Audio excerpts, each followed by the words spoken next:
Okay, so this video is for the benchmark study guide. The directions ask you to please choose the best answer choice for the following questions. Here's question number 1. Question number 1 is asking you which equation is equivalent to this equation. Well, I'm going to go ahead and write my equation first. You have to use the distributive property here. So 3 times x gives you 3x. 3 times a negative 3 gives you negative 9. Bring down my 5x on the left side as well. Now I can go ahead and combine like terms. These two are the same. Therefore, 3 minus 2 is 1. Bring down my 3x.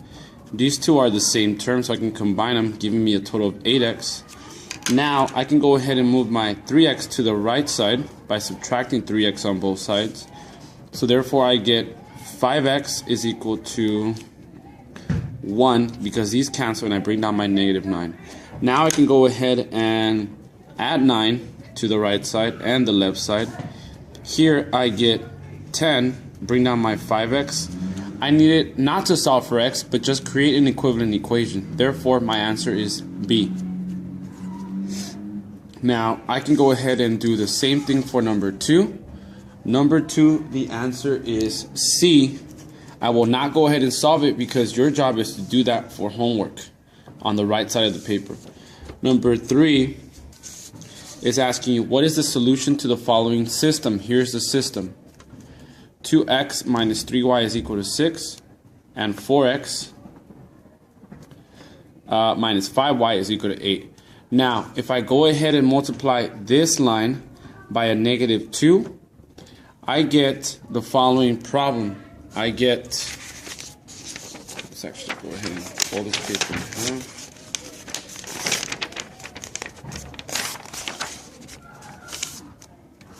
Negative 2 times 2x gives me a new line. My new line is negative 4x. This times this gives me positive 6y. And negative 2 times 6 gives me negative 12. So I have 4x and negative 4x. These two cancel. These two create a 1y. And these two create a negative 4. Now, y is equal to negative 4. If I take a look at my answers, the only one that has negative 4 as my y coordinate is letter C. Therefore, I should have picked letter C right away. However, sometimes that doesn't always happen. This is just luck, okay? Our way to make sure that my answer is actually C is by plugging in my y value into any of these two equations. So I'm going to go ahead and do that. I'm going to do that for the first equation. So if I plug in negative 4 for y here, I'm going to get the x value. And show that right here. So for y, I'm going to plug in negative 4, which is equal to 6. These two make a positive 12. So now if I subtract 12, I get negative 6 on the right side.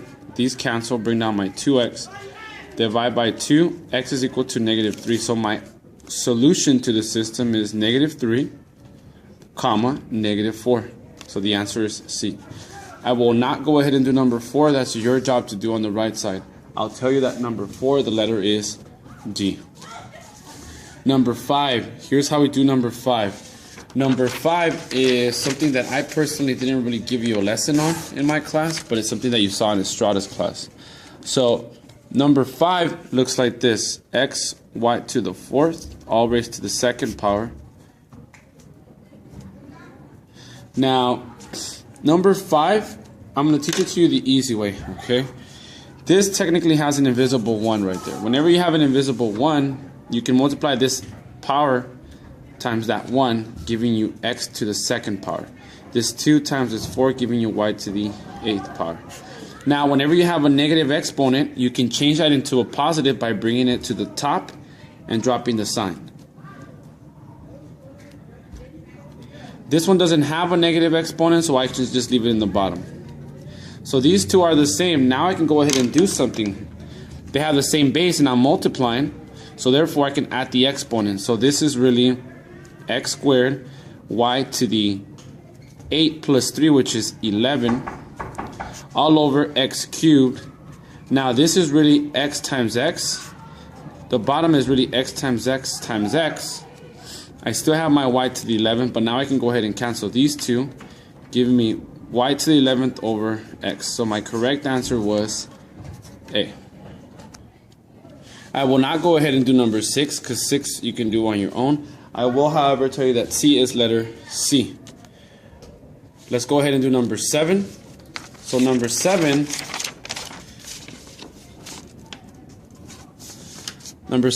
is the distributive property.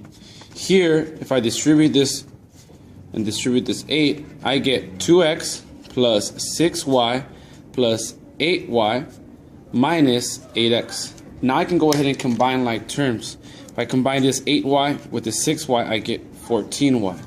If I combine this negative 8x with this positive 2x, I get minus 6x. Now notice how these two terms don't appear here. It's not the same, but I could, however, move this negative 6 to the front and this 14y to the back. Meaning, put negative 6x first plus 14y. Now that looks more like letter A. Now, you should be able to do now number 17. So you could do number 17 on your own. And I'll tell you that letter 17 is B. Now they weren't always in order, okay? Notice how this one doesn't have one right next to it like this one does. But it's the same idea. If I did one, you should be able to do the other one that matches in the study guide. Number 8, we talked about it in class. When a system of equations has infinitely many solutions, it's supposed to be lines that coincide. Meaning here's the graph of one line. If they coincide, then they fall right on top of each other. So they become the same line. When they fall right on top of each other, that means they coincide. They become the same line. So therefore they have infinitely many solutions because they're infinitely touching at all times. So the correct answer is C. When a system of equations has only one solution, then that means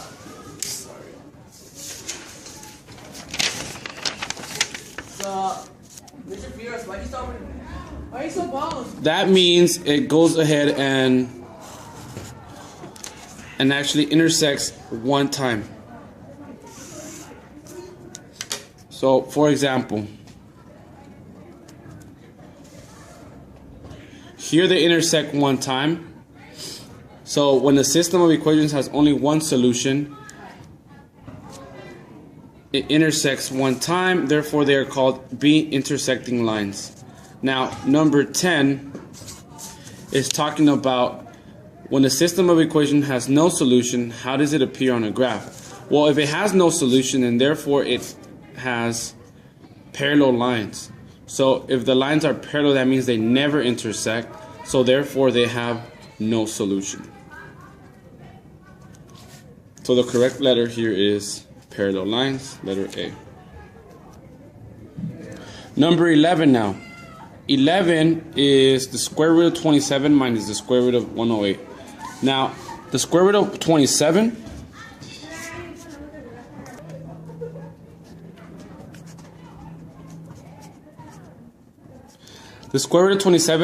I don't have a perfect square that fits in there.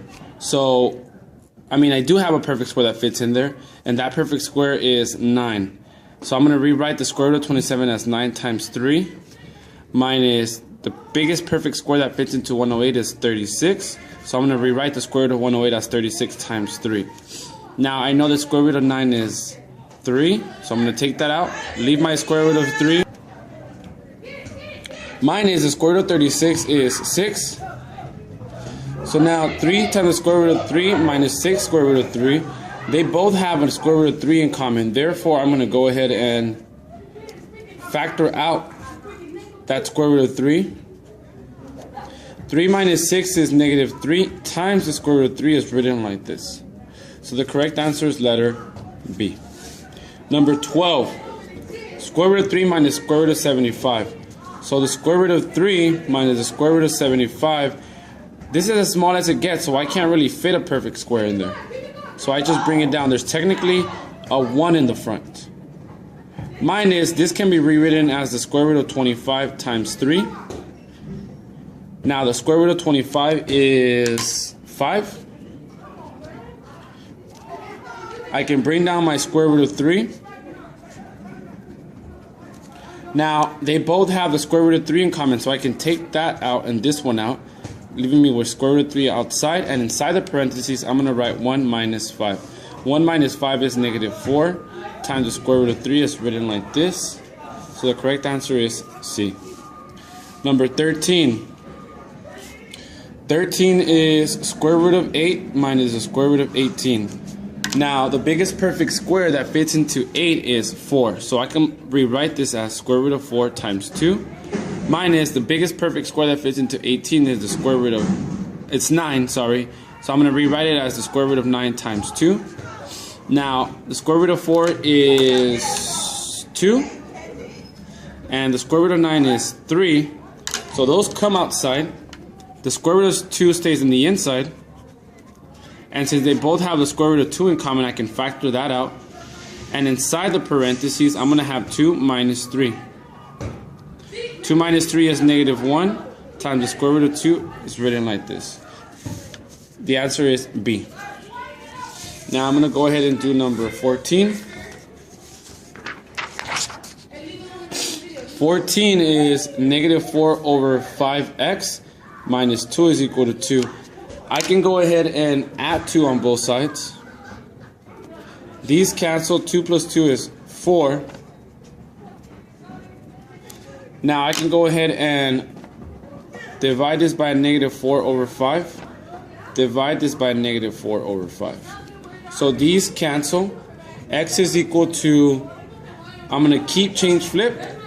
4 times, flip this number is negative 5 over 4. 4 times negative 5 is negative 20 over 4. So this divided by this turns into negative 5. So the correct answer is D.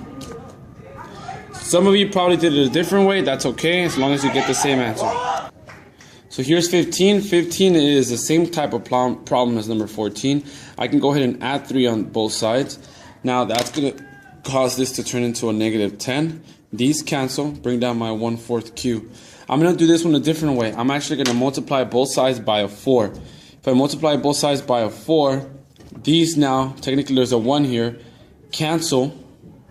Now I have Q is equal to negative 10 times 4, which is negative 40. Or some of you did this. 1/4 Q is equal to negative 10. You divide it by 1/4, divided by 1/4. So now these cancel. Q is now equal to negative 10. Keep it, change it, and flip it. Negative 10 times 4 is Q is equal to negative 40. Same thing. So the answer should have been B. Number 16. 16 is the one that a lot of you are starting to have problems with because they become word problems. They're very easy if you keep track of things and you label them properly. So Stefan's age is 7 years less than 4 times Luis's age. We don't know how old Luis is, so we're going to call that L. We also don't know how old Stefan is, so we're going to call that S. I do, however, know something special about Stefan's age. Stefan's age is 7 less, so it's equal to, is 7 less than 4 times Luis's age. Well, 4 times Luis's age means 4 times L. But 7 years less than that means I'm going to subtract from that 7. So here's what Stefan's age is equal to. Now they tell you that when you add up Luis's age plus Stefan's age, they equal 33. So they're asking you now, well, how old is Stefan? Well, I can go ahead and plug in for S this value. So L plus my S, which is 4L minus 7, and that's supposed to equal 33. I can go ahead and combine like terms. L plus 4L gives me 5L. Bring down my negative 7 and my 33. Now I can go ahead and add 7 and add 7 on both sides. So 5L is equal to 40. I can divide both sides by 5. So L is supposed to equal 8. Now, L is supposed to equal 8, but L represents Luis's age. I needed to figure out how old was Stefan, so I know that this equation here represents how old Stefan is, so I need to take this 8 and plug it back in there. So let's do that. 4 times 8 minus 7. 4 times 8 is 32, minus 7, that's supposed to equal 25. So Stefan is actually 25 years old. Notice they put A as 8. You could have been tempted to put 8 as your answer, but that's not the correct answer because 8 represents how old Luis is. And they asked you how old is Stefan. So let's go back and do number 17. Actually, I'm going to skip 17. I told you the answer is B. Let's go ahead and do number 18. 18 is 2y is equal to 6 plus 2 times the quantity 4 minus 4 squared. So, pretty easy problem. PEMDAS. Okay, PEMDAS says 4 squared goes first. So that's 16 minus the 4. Bring down my 2, my 6, and my 2y. Now, they want us to do this. 4 minus 16, which is negative 12. Times 2 plus 6 is equal to 2y. I can go ahead and distribute this. 2 times negative 12 is negative 24. Bring down my 6. Now, 6 at negative 24, that makes negative 18. And if I divide both sides by 2, I get y is equal to negative 9. So the correct answer is A. You should be able to do number 19. 19 is letter B. 20. 20 is very easy. It's asking you to remember the rules of exponents. You have a negative x to the 5th times x to the 8th. Technically, this problem has a negative 1 right in front. So I can take that negative 1, put it to the side, multiply that times x to the 5th times x to the 8th. Now that I have these separated, I can look at it a little bit easier as simply adding the exponents because they have the same base. So 5 plus 8 is actually 13 times the negative 1. Well, negative 1 won't change this quantity, but the negative will. It'll just turn this into a negative. So the answer is negative x to the 13th power. So the answer is C. I'm going to go ahead and do 21. 21 is asking Maria's age is 5 years less than 3 times Lisa's age. I don't know how old Lisa is. Okay, this is similar to the Stefan problem and Luis problem. 21. They're asking us to find out how old is Mary. Well, I don't know how old is Mary, so I'm going to call that M. And I don't know how old Lisa is, so I'm going to call that L. I do know, however, when I take the sum of their ages, they're supposed to equal 11.